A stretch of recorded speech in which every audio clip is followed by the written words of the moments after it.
Today's episode is brought to you by myindiana529.com. Dreams are worth saving for. I've got 15 months before the dream of sending my daughter to college and paying for it becomes a reality. I'm so thankful I started My Indiana 529 17 years ago. You should do the same. myindiana529.com. Kristen joins me today. Dame is at an outdoor swim meet in Florida. Ew. What part of the ooh? Outdoor? Oh, I won't speak about Florida too soon. Kristen, I made an alarming discovery this past week, and I feel like you're the sort of person that doesn't want to hear about it. So here we go. Perfect. You know about my YouTube rabbit holes that I find myself in? Yes, I do. And I also believe, short of, stolen valor videos, Indian head massages, right. These sorts of, my favorite genre of YouTube videos are airport arrest videos. No. Yes. No. Why don't you like them? They're the best. Because that is one of the reasons like airports and airplanes give me anxiety, is like the confinement of so many people. So like someone doing something to the level that they would get arrested, just like I would simply melt. But go on. Oh, I love it. Anyway, so there's a payoff in every video where the person is being obstinate. They are given just a very, very binary choice. Do this or get arrested. Right. Do this or get arrested. And this isn't jump on one foot. It isn't consume a gallon of milk and run a mile. It is be quiet and leave. That's it. Right? It's be quiet and leave or get arrested. And so the payoff is when they're like, no, and then they get arrested. Okay, so in that moment, they are then handcuffed. Okay, their hands are put behind their back and they're handcuffed. And I was watching the other day, one of these, my nightly stories, and the gentleman being arrested, as it's starting to happen, he's like, I got shoulder problems. Oh my word. Because and I'm thinking to myself, I'm sitting there with my family, I'm ignoring them. I had nothing for them. And I thought to myself, I have tight shoulders. I have immobile shoulders. So Kristen, I share this idea with my family, my wife, my two children, and I say, you guys, I don't think I could be arrested. And so I put my arms behind my back to simulate being handcuffed. Kristen, I got no mobility. I can't get arrested. I can't get my hands behind my back. I have so many questions. No, I mean, like I'm nervous about this. With that, how are you doing hot Pilates if you can't put your arms behind your back? Well, as the Pilates girlies and I know, that's not a move. That's not a move we do when we're getting sweaty. But it's still, I've not been to a Pilates class, but isn't it largely about like range of motion? Like that's more yoga. Okay. Pilates is more about strength. So I start ChatGPTing of like, okay, why am I a gorilla that can't put my arms behind my back? No offense to gorillas. And it's because of the balance of how I do my weight lift. Like I do more pressing than pulling. And so push and pull. Yeah. And so anyway, I'm a little nervous. So I've been working on my shoulder mobility this week, not because I think I'm going to get arrested, but in the event that I were to get arrested, I don't want to be in pain. And I think that's the sort of things you can expect from someone who has the nickname Pete the Planner. Well, and then also, won't you catch another charge for like resisting? And you're like, but I can't. I do love the stop resisting. And it's actually a guy that has bad shoulder mobility. My. Kristen lost power this week. I don't mean like figuratively. I mean quite literally. Her home lost power with Indiana storms, but she survived last night's storm. So that's good for you, Kristen. It is good for me. 3 days was 3 days too many for yours truly. I'm still concerned that you can't handle donkey ownership. I am concerned. I can't handle. Call Maggie's dad. I don't know. Call him up. And there was the vacuum, and we're back at it. All right. So, Kristen, here's what we're going to do. We've got a great email question this week. It is a long one, and it is a Yes. lovely one, and we're very excited. It's so much that you said we don't even need an outline for the show because it's such a juicy, good question. And when you tell me not to prepare for the show, I think, wow, maybe she lost power and also oxygen to her brain. That could have happened. It's important to put your generator exhaust away from your home. But I don't know that I said don't prepare at all. I think I just said we don't need an outline. So Right. I did still prepare, to be perfectly clear. Well, I read the email about 10 minutes ago. So here we go. Here we go. In 3, 2, 1. This week on the Pete the Planner Show, we answer your money questions. Here's how the show works. You email us, askpete@petetheplanner.com. That's askpete@petetheplanner.com. And here's what will happen. Well, you're about to see what's about to happen here on this show because we got an email last week that we're reading this week. And it is a doozy. We will talk about your financial question on the air. And the best part, we won't try to sell you things. See, so often on radio, because this is both a radio show, a podcast, and a live stream, on radio, the point of the financial show is to sell you things. Well, we don't sell you things. So that is why you and I theoretically have a great relationship. Speaking of great relationships, I welcome my co-host, Kristen Elanius, to the party. Hello, Kristen. Hello. And my son, Damian Dunn, is off this week. Kristen, this is a doozy of a question. Lots to read. So I need to get started. Vamos. Hi, Pete. I know you love a long email, so buckle up and get the timeout button ready. Here's the challenge, Kristen. I don't have the timeout button anymore. It disappeared off my board when I reset it.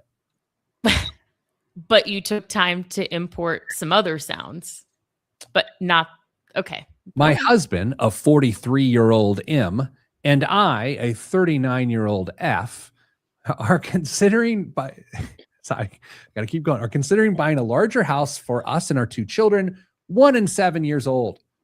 We've been in our current house for 10 years, and while we bought it with the expectation of children, we did not expect to both be working from home, needing 2 additional rooms to work from. Timeout. Modern problem. Such a modern problem. I have so many thoughts about you each needing your own office space, room, not even space. You are a fully remote worker? Yeah. You have your own space? I do, but only because that's just how the house came, not because I was like, I have to have a dedicated office. Also, we would like to have a main floor guest room as our parents are starting to have mobility issues. I wonder how their shoulders are. That being said, those are wants, not needs, and we don't strictly need to move. We looked around a bit in early 2025, but the increase in mortgage payment due to higher interest rates seemed untenable, even if the home value stayed around the same. Some houses have come on the market recently that would check all of our boxes. Crunching the numbers now, it seems very doable, but I'm worried I'm missing something. So here's our situation. Our current mortgage payment is $2,200 American dollars a month. Our current mortgage balance is $214,000 American dollars. Our current rate, oh boy, is 2.75%. Time out. Okay. I am only answering this email because you're a listener of the show, and that means that I like you. But from this perspective, it makes me like so upset. I'm so jealous. It's unreal. Yeah, I'm not as jealous. I have a 2.5% mortgage. Anyway, 14 years remaining on the 20-year mortgage in 2020, keeping our payment about the same, but moving up our payoff date with the drop in interest rates. Expected sale value of our current home is $600,000. Expected purchase price of new home is $750,000. And a new 30-year mortgage payment, if we rolled all of the equity from our old house into the new house, is $3,500. Our combined household income is $200,000 annually, split pretty equally. Here's where things get interesting, and I'm worrying I'm messing up the math. I'm currently part-time, working 30 hours a week. I plan to go back to full-time in the fall. The 1-year-old is already in daycare, and we will spend about $200,000 extra for the school year after school care for our 7-year-old. My take-home pay is about $2,000 every 2 weeks, so about $4,000 a month. Going up 10 hours a week to go full-time will take me to an extra $1,300 a month. Additionally, I'm currently on schedule to max out my 401k. That means $2K is coming out per month before any of this starts to happen. That's another $667 that will go into my bank. I think I'm looking at an extra $2K per month, which would easily cover the increase in mortgage payments. I'm skipping a paragraph that I don't think is important. Here are the questions. Does my math make sense? How much consideration should I give to the interest rates and what they may do in the future? And there's a lot more as well. But Kristen, the show is almost over. But there's a lot to discuss here. So where do you want to begin? Can we start with off the cuff whether we think they should move or not? I'm so curious. Just like first blush, you read the email. What do you think they should do? And then I want to dig into the why.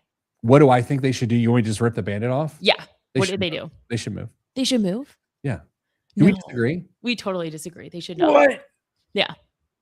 That's why I wanted to lead with that, because I thought that that's what you were going to say. And I think that it makes the follow-ups more compelling. So I don't think they should move.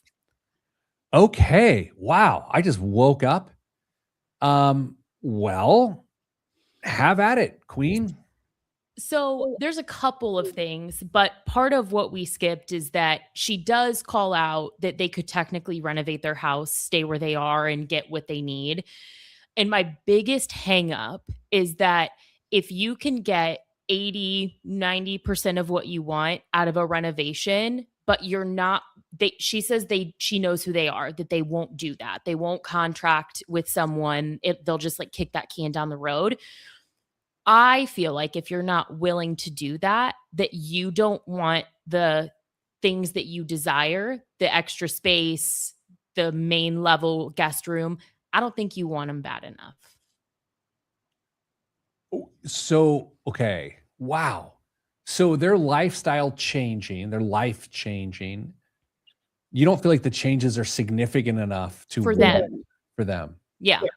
For someone else, it might be compelling enough. But my argument is if you're not willing for less money, likely, which I ran some math on this, to renovate where you live to get most of what you want. Do you remember that HGTV show, Love It or List It?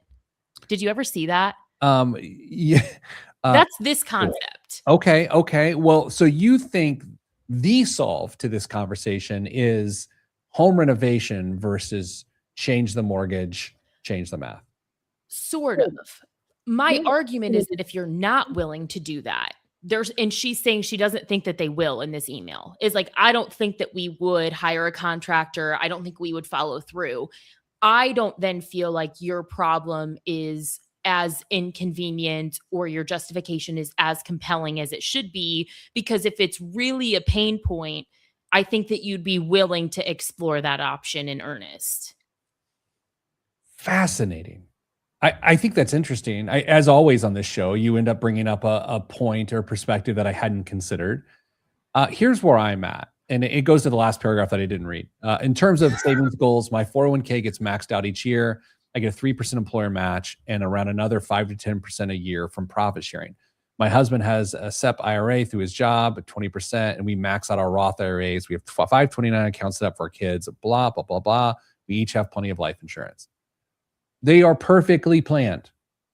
This additional $2,000 a month in income that she's going to make will have no meaningful impact on their financial future.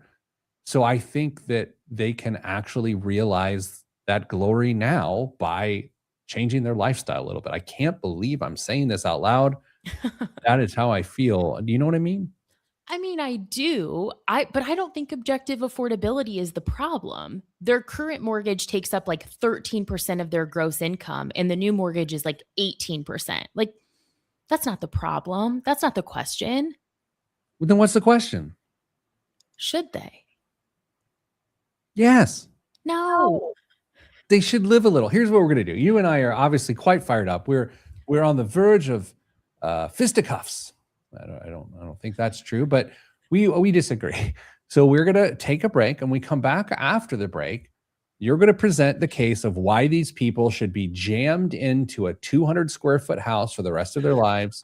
Well, I am going to make the argument that as their lives change, they may be responsible for the care for elderly loved ones, that the loving act is to move.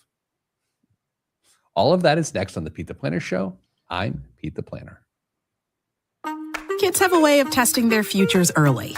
Presentations to their stuffed animals, model rockets built out of spare parts from the garage, or turning the living room into their personal training academy. Help them reach their potential with an Indiana 529 education savings plan.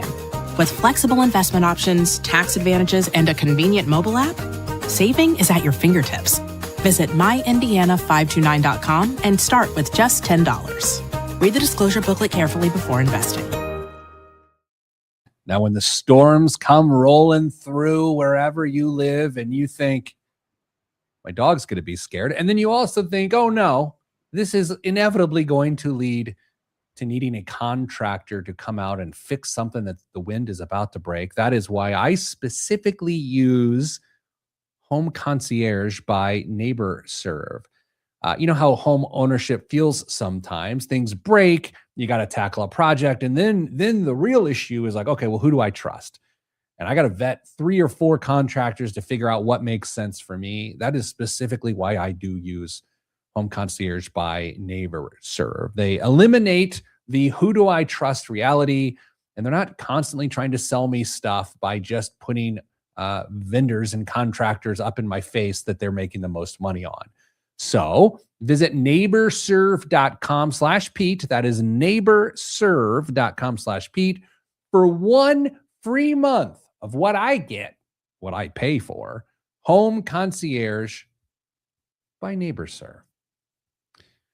Kristen, so you knew we were going to disagree about this, and so you set me up.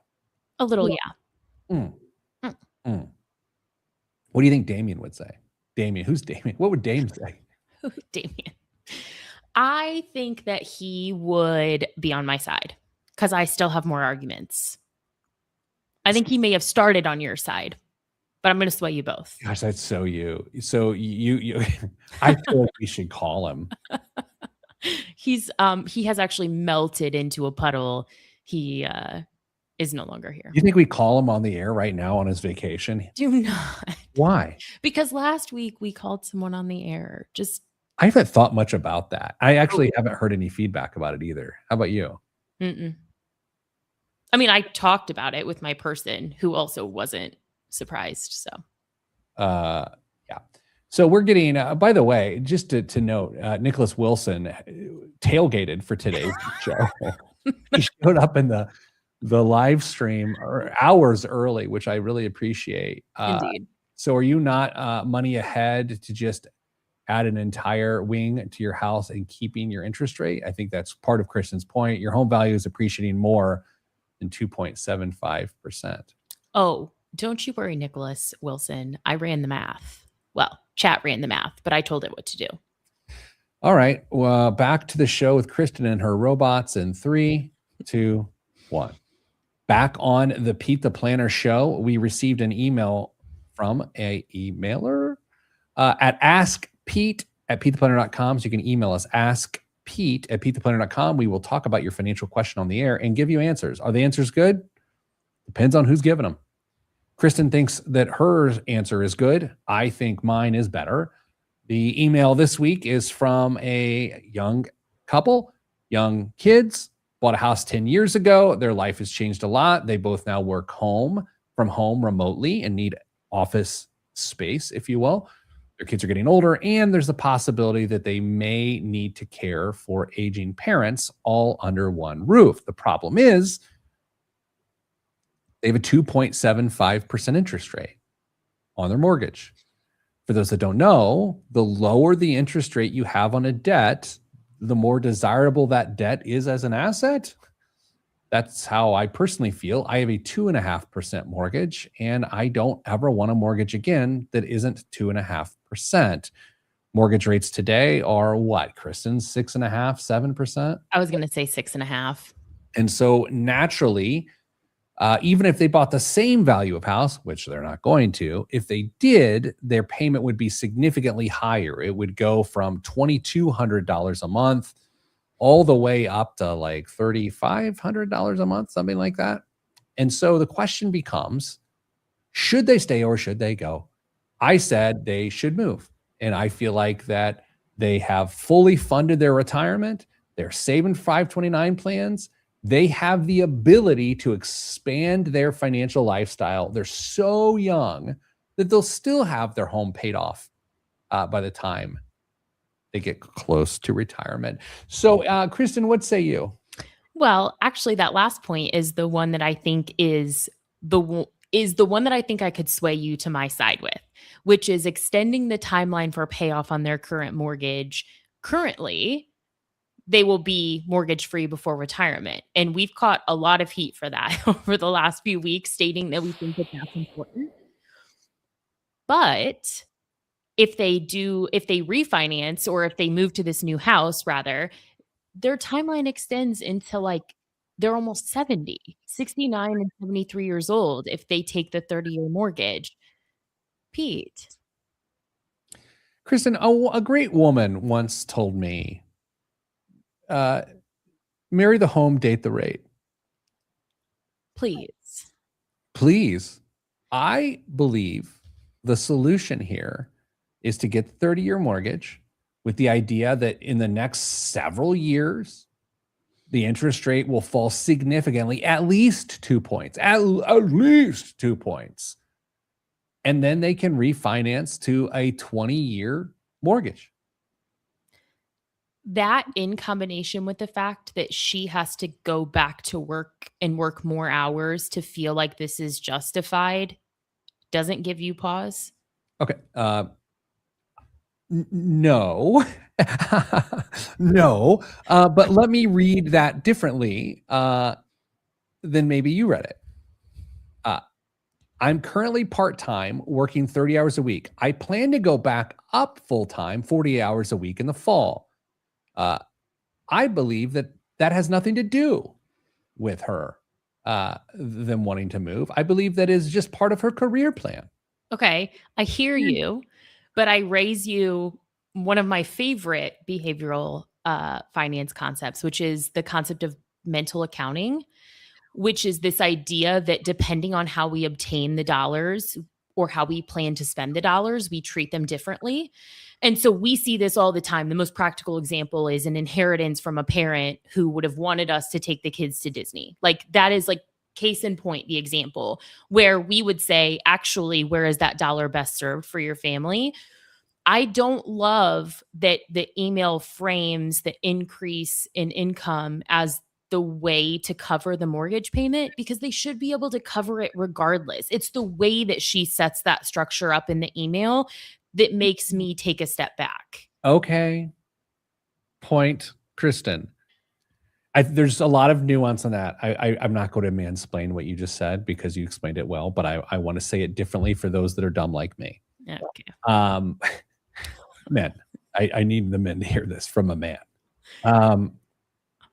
This is fascinating. You say based on the percentage of that mortgage payment to their income, that no matter whether she increases her hours or not, they should be fine. And the fact that she brought up the hours increase is trying too hard justification for doing it. That's your theory. That's 100% my theory. Gosh, I emailed this person this morning telling them that we're doing the show today. Oh, really? And to watch it live. So you literally just spat in this woman's face. I did not. I'm just kidding.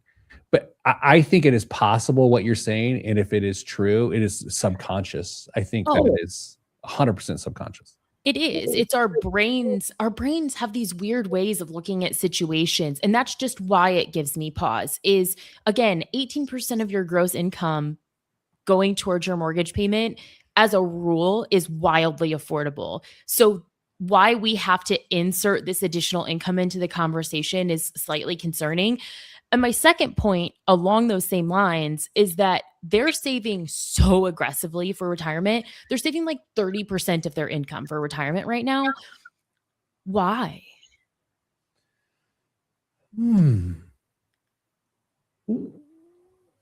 Well, there's a couple things. I mean, number one, they didn't list. This is where you and I, information we don't have, I think often tells us more than the information we do have. Okay. So I have a theory. Okay. I think they're saving the right amount of money. And this is a somewhat recent thing. They probably weren't 10 years ago. And therefore their balances aren't as high as that they want them to be. So they're making up for lost time. So while I said their retirement is taken care of, and I still firmly believe that, especially saving how much they're saving, I think they are late to the party, and that contributes to that. Do you buy that? I buy that. That would be my hypothesis too, is like clearly they put emphasis on saving and shouldn't mention retiring early. I mean, maybe that's part of the equation, which does give me additional pause on extending the mortgage. But my guess is it's a little bit of a game of catch up to make them feel secure. How much do you think the fact that their incomes are equal-ish, how much do you think that plays into a situation like this, that while it might speak of flexibility, it actually speaks of inflexibility? Because if one of them wanted to make a career change or move out of the workforce to be a full-time caregiver, it immediately cuts their household income in half, not by some other number. That's really interesting because the discretionary income is the big hang up for me. Is I still feel like there's quite a bit of gap, and how they choose to spend that money, whether it feels flexible to them or not, I'd be really interested to know like their power percentage, because they are saving really aggressively for retirement, but in relation to their income, they're not putting a ton of their income toward the principal of their home. So their power percentage might actually be a little lower than we would expect. And if the remainder of that income is in lifestyle creep and lifestyle inflation, they might not feel like they have that flexibility to change who earns or what percentage that earning looks like. There's another element of this that you've brought up a couple times, is that 18% of their gross income is going to their mortgage payment under this new idea. But given the fact that they save 30% of their income to retirement, and then of course they pay taxes, I think, I haven't done the math, but I think it's their percentage of their income that would be going towards the mortgage payment net is probably higher than we want. I think that their net take-home pay is so low because they're aggressively saving that, sure, it's 18% gross, but I bet it's creeping up high 30s net. What do you think about that? That's a really good point. That makes me want to know about their retirement account balances even more. See? All right, coming up after the break, the unspoken challenge to all of this. What are utilities in a bigger house? All of that is next right here on the Pete the Planner Show. I'm Pete the Planner. Look at me making your points now. Yep. Are you on my side yet? No, I'll never be on your side. Okay. Well, can we, two things. I think we probably actually should answer her two questions. And also I did run the math on the total cost of the difference between turning their home into what they need and the moving to a new house. Okay. And it's a little jarring. Okay. So are you going to share that with us, or do we just have to live in the land of mystery? Oh, I'm sorry. I assumed you wanted it to be on the radio. I was just saying that I wanted. Can we just take a beat, not only to acknowledge the fact that the last several years, I've consistently valued what the radio audiences hears versus what the podcast audience hears. It's kind of funny. I mean, I still call it the radio show, but our listeners via the podcast 20x what our radio listenership is. So what is that just the old guy in me? Yes. Okay, that's fair. I can own that.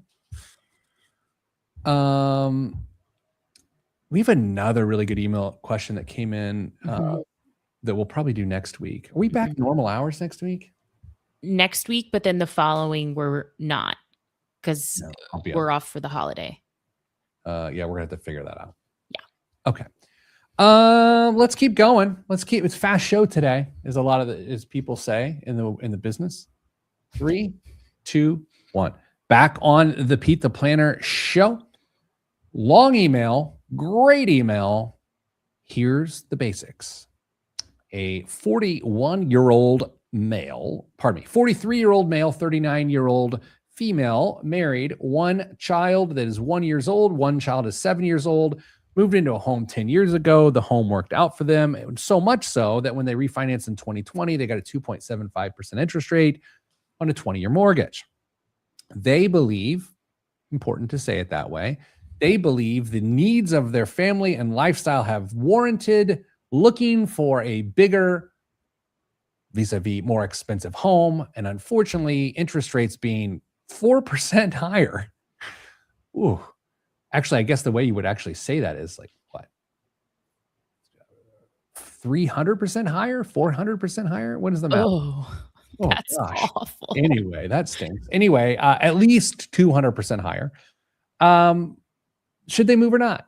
Their current payment is $2,200 a month. They're saving about 30% of their income for retirement, and their new payment would be $3,500 a month.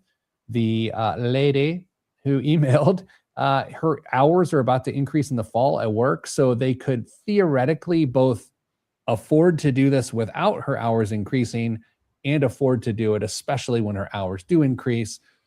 Kristen, the buzzkill Elanius, says they should not do this, that it's a mistake. I, more seasoned, have lived many more years than Kristen and am more jaded and cynical, yet I say, go ahead and move. I think you can afford it. Kristen had some points she wanted to bring up. They involve mathematics. Kristen. Just as a point of clarity there, I don't think that they want to move bad enough. I didn't say they couldn't afford it. I just don't think that they want to move badly enough. Okay. So as a point of order there, sometimes let's say I'm at a party. Okay. And don't make the face as though I'm not at a party, but let's just say I'm at a party and there's music and there's a dance floor. Sometimes I'll give people a little something, but if the crowd doesn't want it bad enough, I won't give it all to them. So I understand what you're saying about someone not wanting it bad enough. So glad that you painted that picture for us. Yeah. So let's talk about the cost difference. So one of the options technically is to just add space onto their house, assuming that in their locale, their neighborhood, there's no HOA, blah, blah, blah. Let's say we can get past all those constraints. If they were to renovate their house with the difference in increase in price, I think it was like 150-ish that I put into the calculator, the total debt service on that option is about $145,000 by the time their current mortgage is paid off and the home equity loan they take out to do the renovations, assuming they wouldn't have savings to pay for it. Debt service gets them debt free by 54 and 58 years old, about $145,000. Versus if they move, they have the increased mortgage payment at the increased interest rate. It changes their timeline. Not only are they not debt free until 69 and 73 years old, it increases their debt service by 4x. It's $543,000 or 34, excuse me, 534 in debt service to be mortgage free 15 years later. So you're saying that you're starting to get me on your side, is what you're saying. 100%. Okay. I want to read this. I skipped this section of the email, but so I want to read it so people understand it. The other option to consider is taking the extra income to do some big remodels of our house so we like it better. But I know us, and we will never actually get around to hiring contractors to change this. Okay, so I'm going to go back to one of your original points of not wanting it bad enough. I think this is evidence for you. That's what I'm saying. Is if there's two things, it's like we are willing to go move somewhere else completely and start over versus do something that is theoretically more economical, even if we spend big on it. But the barrier to entry is us being motivated enough to find a contractor, which is I understand. I understand. Kristen, you're making progress with me. Thank you. And I don't want to not take into consideration they're working from home, living and working in a home that's under renovation. I get that. I totally get that. That's the sound of contractor. Oh, I thought my mic was. No, I'm just breaking people's ears so I can sound like perfect. Yes, I'm Michael Winslow from Police Academy. Oh my. But I get it. Living among the construction would definitely be an inconvenience, but is it a $390,000 inconvenience? And that's not even to say that I trust them enough based on what we know about them to say that I also would assume that when they become mortgage free, they're going to do good things with that money, whether it's been super fund at the end of the 529 years or put more money toward retirement at the end of their working years. That's not even talking about the interest earning or the earning potential of those dollars that they'll save for the 15 years that they would be mortgage and home equity loan free. Would you summarize this as someone who is using their stability and flexibility to do something that doesn't make sense? See, and I don't even know that it doesn't make sense because they can objectively afford it. It's just the way that she structured the email and the items that she gave us. Money's not math. Like the actual personal finance decisions that we make are not about the math of it. And I think that what she's not saying leads me to believe that this isn't the decision that they want to make. Let's say we were playing tug of war. Okay. And we started out equal. And my strength, because I work out 6 days a week, definitely pulls you my direction. Okay. But verbally, I feel like I might tip over the line now. I got to be honest with you, Kristen. I may have moved. I think that you have moved. I just think that you haven't quite accepted that I'm right yet. There are things that she could tell us in a follow-up email. Please send us a follow-up email. I'd love to know about the retirement account balances and maybe expanding on thoughts that you think that we didn't quite capture. But just based on what we have here today, I don't think it's an affordability issue. I think it's that this is too much of a nice to have for their circumstances, and it's not yet a compelling enough reason for them to move. I don't think I would. I think a really important question to ask themselves is if we did renovations, no matter what the renovations cost, I would not get caught on the cost of renovations at this point. Sure. If we did it, is it feasible based on the land that we have? I mean, maybe they have an eighth of an acre like me. So there is impossible as opposed to you, who's got some mowable acreage, and then you've got some flooding. Oh, too soon. Sorry. I think they got to ask themselves, would we do that? Right. And if they would, then I think that's the path that they take. And I think the red herring in all of this is we would never actually get around to doing it. I feel like that is where I've chosen to now get stuck. Is that there's a difference between it is the right thing to do and I'm never going to get it. It's like going to the gym. At some point, it's still the right thing to do, whether you get around to doing it or not. And the impact of not doing it will be felt. And you've quantified what that is in the form of dollars. All right, Kristen. Say it. I see your point. That's right.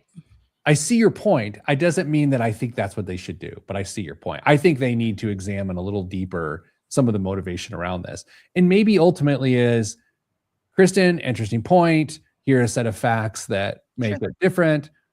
And I also think it's important for us to say on this show, or anytime you get personal finance advice from TikTok or anything like that, is like, no matter what you choose, it doesn't make you dumb. It doesn't mean you made a giant mistake. It's just there's a set of options. Some are optimal, some are less than optimal, and that's it. Right, Kristen? That's exactly it. All right, coming up after the break, biggest waste of money of the week in the news right here on the Pete the Planner Show. I'm Pete the Planner. Now, a lot of these, when we get these sorts of questions, I always want to know what they're going to do. Now, here's the problem. I get emails all the time for people that used to be on the version of the show years ago where I'd actually have guests on the $1 Million Day, and they give me updates all the time, probably once a month. Lots of people. But the problem, Kristen, is you know about me, I don't remember anything. So they're giving me an update they're giving me, I'm watching the sequel of a show that I didn't see the original, despite the fact that I was an actor in the original. What's so bizarre to me about that is that you remember so many things so well, but the things that you don't remember, it is truly like they're absent.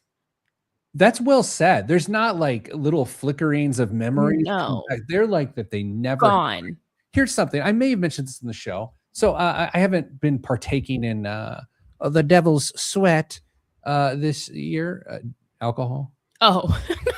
I haven't been drinking this year. And so my wife and I'll watch a show, and then we'll go the next week. The next episode will be on. And in the past few years, we'll come to the next episode and something will happen. And I'll be like, where did that come from? And she'll be like, well, in the last episode. And I've always just chalked it up to Daddy's had a few beverages and like, I just don't remember. So I haven't been drinking at all. And so the same thing's still happening. So it's that I have a bad memory and I don't pay attention. I was going to say the latter I feel is key. There's no chance you're scrolling on your phone, checking your email. I think the other aspect of this too, as I've said on the show, is that, like, I get really frustrated now that a big part of shows, modern shows, is that the camera will show text messages on a phone screen and you've got to read to move the plot ahead, the storyline ahead. And I can't read the text messages and they don't show up in the closed captioning. That's Getting old as hell. I was going to say that's such an old man's problem, I feel like. Kristen, I took a day off last week. Mm-hmm. And I had a celebrity sighting in my hotel. Oh, have I told you about this? I don't think so. So I always end up spotting celebrities in my hotels. I saw Malcolm Gladwell in Atlanta last year. I famously rode in an elevator in Los Angeles with Sean Puffy Combs. And this past weekend, I rode in an elevator with a celebrity of which I just occurred to me, there's no way in the world you know who this is because you don't watch television. I don't. Well, I watch TV. I don't watch movies. Jeremy Piven? But Who is Ari in Entourage on each? Not a clue. You don't know who Jeremy Piven is? I don't think so. Can you look him up with your setup the way your computer setup is right now? Yeah. Jeremy Piven, Piven. I think the answer is going to be no. You've had to have seen him, and he's been in a lot of movies, but he's also was like a major star in a major show. No. Bummer. Anyway, saw him. I'm taller. Okay, let's get back to the rest of the show in 3, 2, 1. This week's biggest waste of money of the week right here on the Pete the Planner Show is Jurassic Finance Fossil Investment Platform. Oh, I should show what I'm sorry, everyone. It's a visual too. Oh my. The same auction house that sells Basquiat's and vintage Ferraris have been setting records on dinosaur fossils for years, with one T-Rex selling for over $30 million at Christie's in 2020. Until now, ownership has been limited to a very small group of serious collectors. Now, Jurassic Finance makes it possible for the rest of us to own a piece of prehistoric history. It structures each fossil acquisition as a dedicated special purpose vehicle, then fractionalizes it into tokens on Solana, giving holders verifiable economic rights to the underlying specimen. The fossil itself goes to a museum, which covers insurance and maintenance, while economic ownership stays on the blockchain.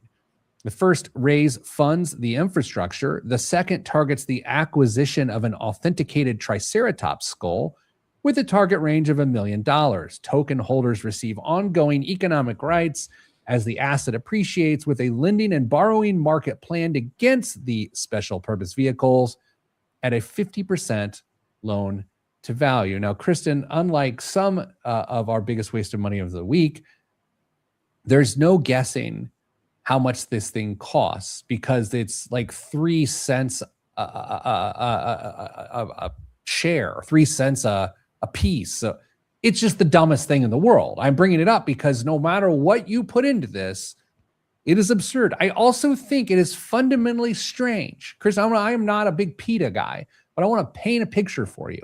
Okay. Millions of years ago, there was a triceratops, and its name was Fred. I don't know what its name was. I don't speak dinosaur. Fred died of cholera, maybe of meningitis. I don't know. He's dead. He's fossilized. And now people can own a part of his corpse. That is twisted, Kristen. And that's why it's this week's biggest waste of money of the week. I am most concerned about the fact, like, if there really is this demand for private collection, like, why would someone want to give up their private collection and like let other people buy into this thing? Buying stock in a triceratops skull? I think A, they go out and buy these from collectors, but B, I think there's a sense, I did do some clicking and reading, that they're going out and doing digs and those sorts of things. So it just seems like a lot. You know what I mean? Yeah. Biggest waste of money for sure. Yeah. What is in the news this week? Let's talk about the Fed. The Federal Reserve has decided to leave interest rates unchanged, but officials are signaling that rates could rise later this year as inflation continues to climb. In its first meeting under new Fed Chair Kevin Warsh, the central bank cited persistent inflation pressures, with consumer prices up 4.2% from a year ago, the highest level in more than 3 years. Despite inflation concerns, the U.S. job market has shown signs of strength. Employers have added an average of 188,000 jobs per month over the last 3 months, reducing pressure on the Fed to cut rates. Updated forecasts from policymakers now suggest a quarter-point raise increase could come before the end of the year. For now, the Federal Reserve says it remains committed to restoring price stability while closely monitoring inflation and economic conditions in the months ahead. Good for the Fed for making a good decision, even with all of these turnovers, in my opinion, from my perspective. I think that there is a hint to interest rates might be going up is interesting. I also don't buy the jobs numbers. Oh, do you? skeptical. I mean, do you buy the jobs numbers? I fear we've had too many retractions as of late to buy the jobs numbers, right? Theoretically, I think there was a lot of uncertainty, and then the Bureau of Labor Statistics sort of paused for a while, and then they changed who was running it, and then there was the revisions, but they were both negative. There's a couple positive ones, but all the news since then has been massive jobs. I'll be honest with you, as someone who hires people and has a sense of these things, doesn't feel that way. It doesn't feel like there's a lot of job creation going on out there. Maybe not. I also think we've just passed prime hiring season for new college grads, new high school grads.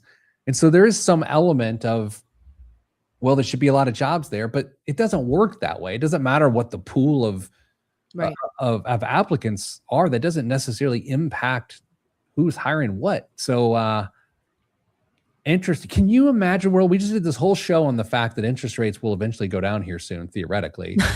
The fact that if the Fed raises interest rates in the next 12 months because of inflation, that would be wild. Yeah, and just drives home the point of we just can't make decisions based on what we think interest rates will do.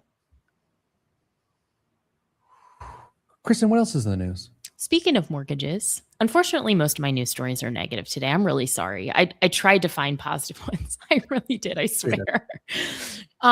Foreclosures in the United States have reached their highest level in 6 years as rising housing costs make it harder for some homeowners to keep up with their monthly expenses.